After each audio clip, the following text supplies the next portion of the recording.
for Governor, can you just explain what happened since we were standing here in June and you said we're going to do a search for a superintendent over the summer, post it publicly, let people apply from internal and external, and hire a new one? What changed? Why didn't you do that? I think that continuity is very important. It became, the short time frame, and we had the right person.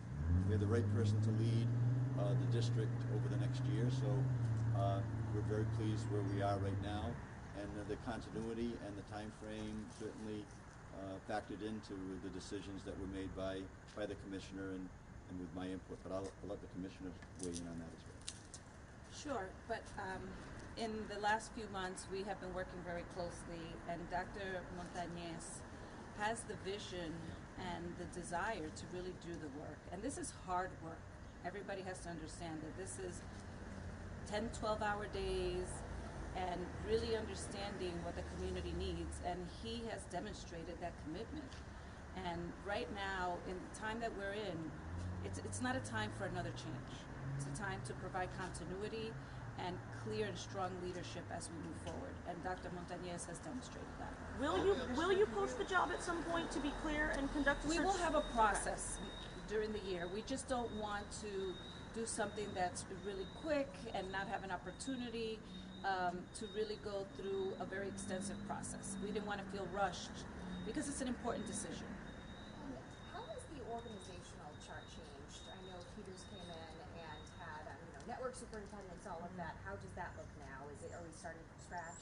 No, we're not starting from scratch. There will be some adjustments, but we're not starting from scratch. Are you still having the network superintendents, though? Yes, we are. Who are they now? Well, they're the same ones right now, and I think we're looking for a replacement for some of the vacancies that we have. We can give you a list of all of them.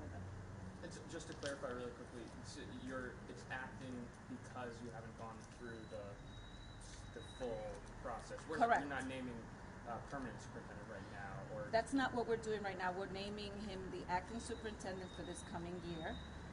That doesn't mean that he can't apply, he won't get the permanent superintendency, but we need to have a process. We have to do what's right for the district, and we didn't feel that doing that very quickly in a month or so was going to really give us what we needed.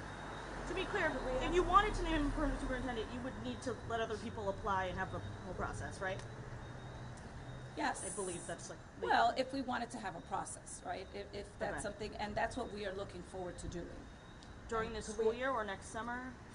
I can't give you a date right now, because the last time you wanted a date and then you hold me to that date, and I think what we have learned in the last... We tend to do that. Yes, you do tend to do that. So what we do is that this is fluid, right? We are still in a pandemic, and what we've learned in the last year and a half is flexibility, flexibility, flexibility.